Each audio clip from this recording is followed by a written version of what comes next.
John, how exactly do zoning regulations generally work?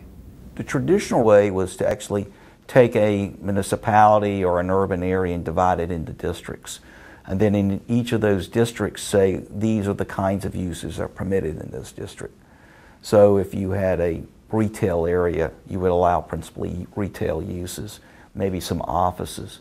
But you typically wouldn't put residential right up next to a shopping center, for example.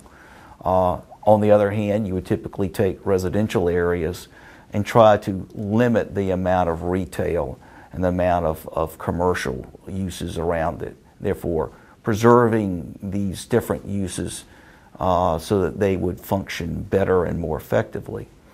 But zoning is evolving, and there are new approaches to zoning, and some of them is that we now have form-based zoning, which really says instead of trying to divide the city just into these districts, the purpose is to try to pay attention to the context of each use and what is around it and try to plan accordingly. But at the end of the day, the purposes are the same, to make sure there's adequate facilities and that your use of property will not harm my enjoyment of my property.